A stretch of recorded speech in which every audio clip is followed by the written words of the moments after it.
मला छोटा भाऊ व्हायचा आहे, त्यामुळे मोठा भाऊ कोण होणार या वादात आम्हाला पडायचंच नाही. हा वाद नाहीच आहे. त्याच्यामुळे ह्या विषयावरती कोणी काही बोलावं महाविकास आघाडीतल्या नेत्यांनी असं मला वाटत नाही. कारण का शेवटी आपण अजून चर्चेच्या मध्यात आहोत. त्याच्या आधीच असं काहीतरी बोलून बोलू नका, बाकी काही नाही. मी तरी ह्या विषयात त्या बोलणार नाही. गौरी गणपती विसर्जनाच्या दरम्यान अनाथ आश्रममध्ये दोन तशा बालकांवरती पैशांची उधळण करताना शिवसेनेच्या पदाधिकाऱ्यांनी केली आहे. एक तर पहिली गोष्ट की ज्याला तुम्ही आश्रम म्हणता त्या आश्रमात ढोल ताशे वाजवायला गेले कशाला? बँजो आनंदीजींच्या आश्रमात तिथे दिघे साहेब राहायचे, तिथे गेले कशाला? आणि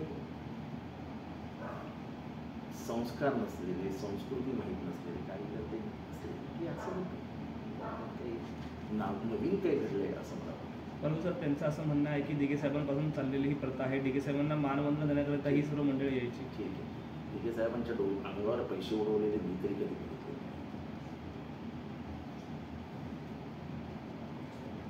सर, मुंबईतील प्रसिद्ध अशा डायर रुग्णालयामध्ये एक धक्कादायक प्रकार घडलेला आहे.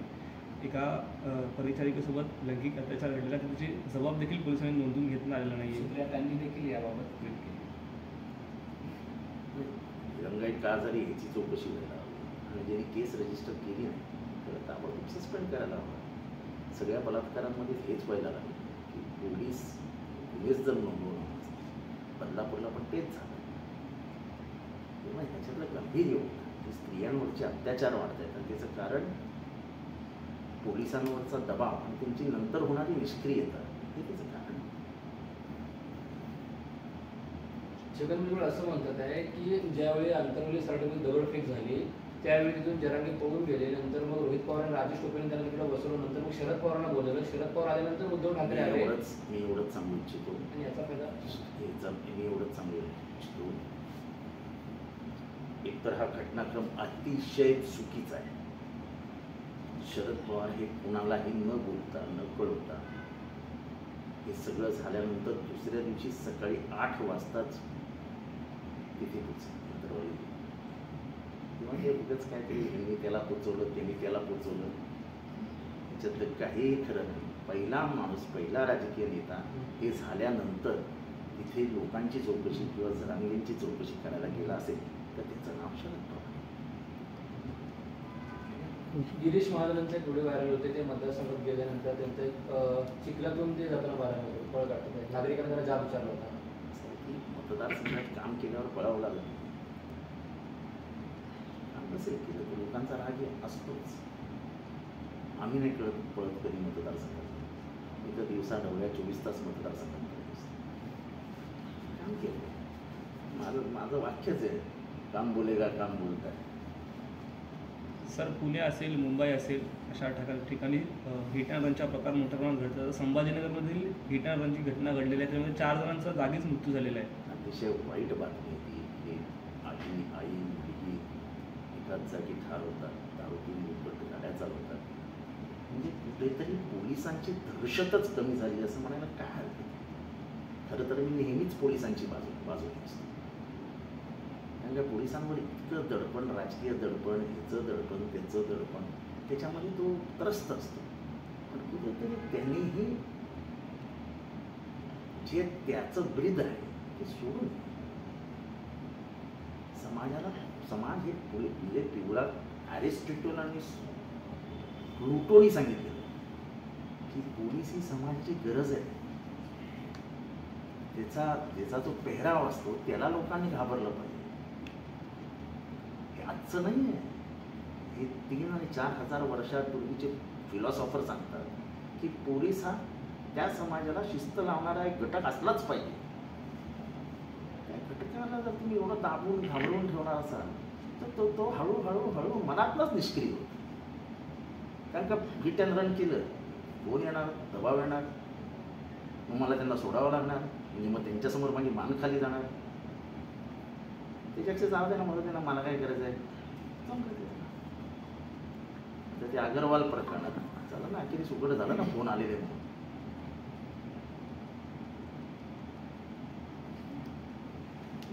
महिन्याची सुट्टी आता 16 ऐवजी 18 तारखेला देण्याचा सरकारने निर्णय घेतलेला आहे. त्याचं कारण असं, आधी ती 17ला होती, नाही 16ला होती.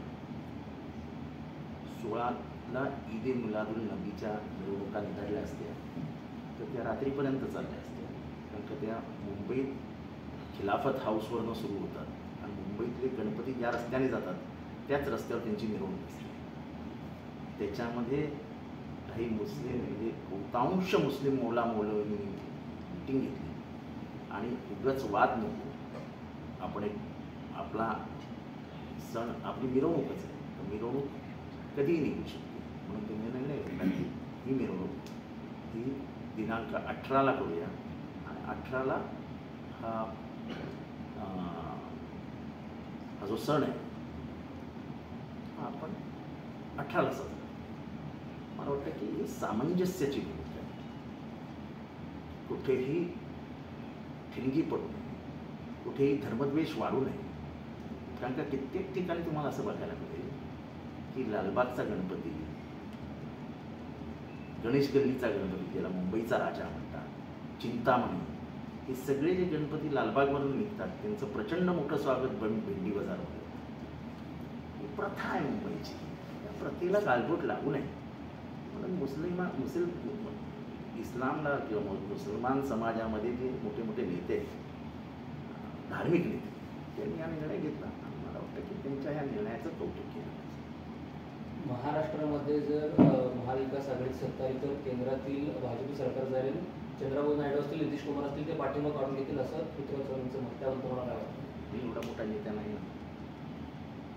चंद्रबाबू नायडू, नितीश कुमार ते सरकार पाडतील तिथं कोण येईल एवढं म्हणणं इतकं माझा अनुभव पण नाही आणि मी तेवढा मोठा नेता लढण्याचं ते आग्रह करतात. 30 ते 35 वर्ष आम्ही तुमचं ऐकलं, आता तुम्ही आमचं ऐका अशी भावनिक साथ कार्यकर्ते दादांना घालतात.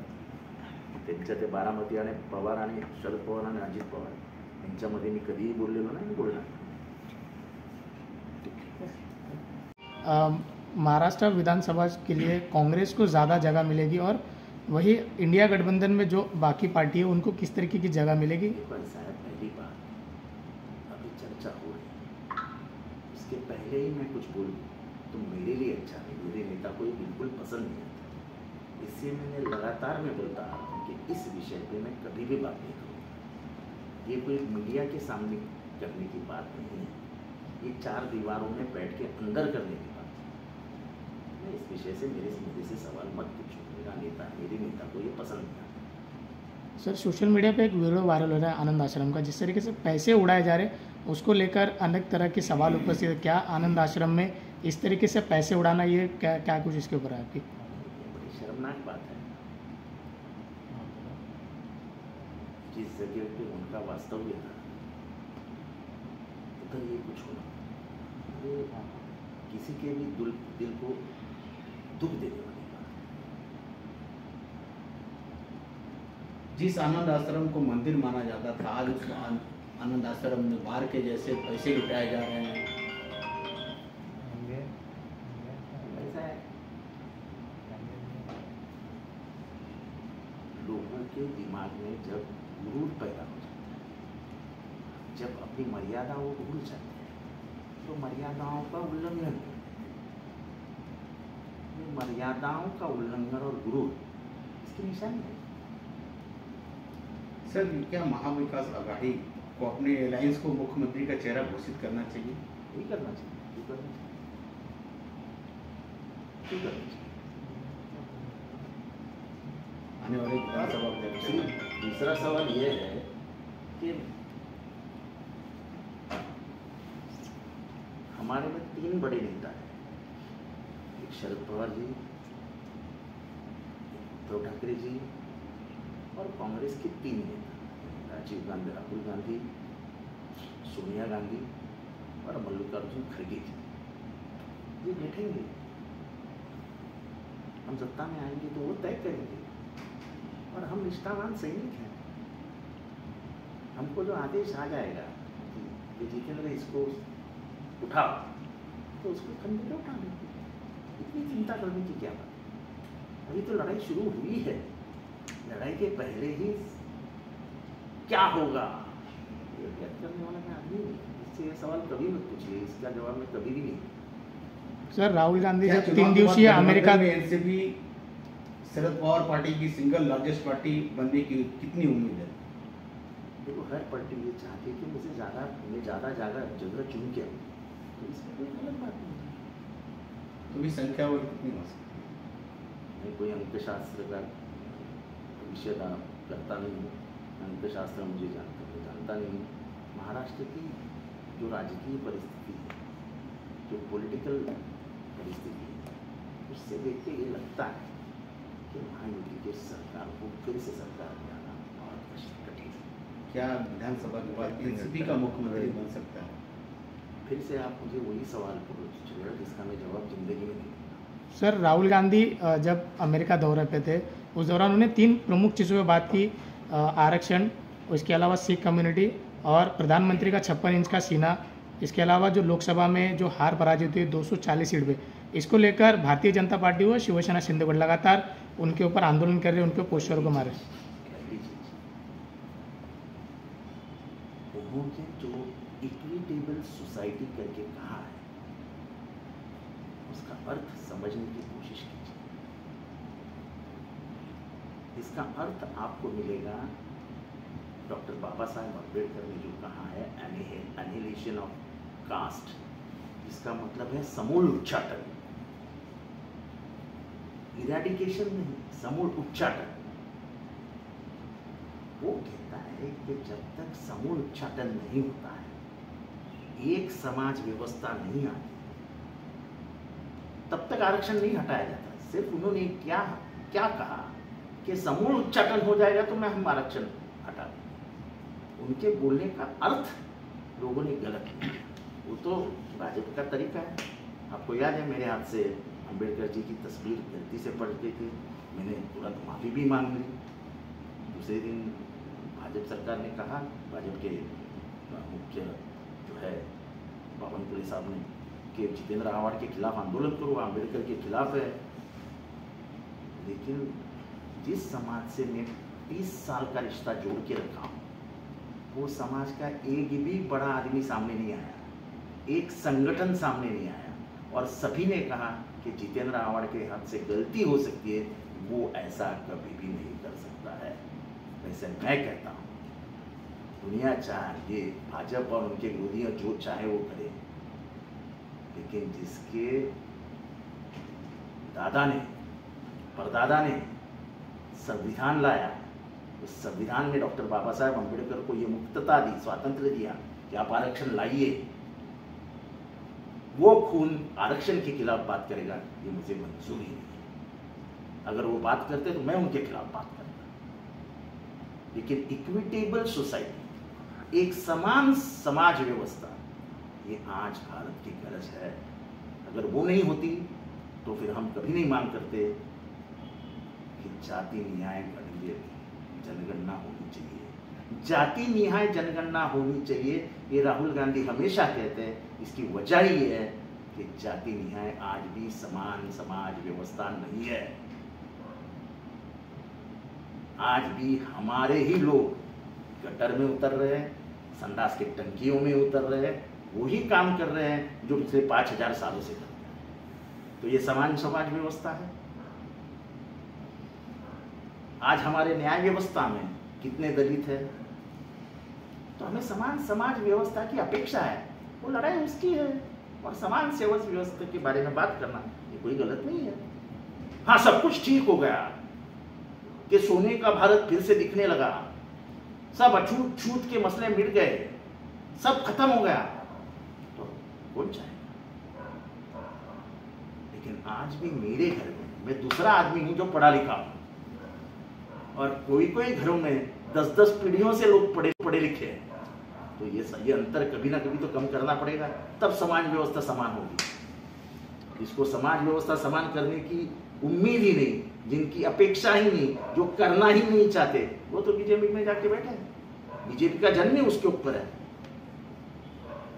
बीजेपी ने ऐसा आरोप लगाया कि राहुल गांधी बाहर जाके ये कहते हैं कि भारत के लोग डरे हुए हैं। हाँ, तो डरे हुए हैं ना, क्योंकि कुछ भी होता है इधर। किसी को भी उठा के जेल में डाला जाता है, किसी के ऊपर भी कोई भी कलम लगाया जाता है, किसी के घर पे बुलडोजर चलाया जाता है। बुलडोजर के बारे में मैं नहीं कह रहा हूं, सुप्रीम कोर्ट ने कहा ना, तुम्हारी नीतियों का जो असर है वो समाज मन पे होता है ना।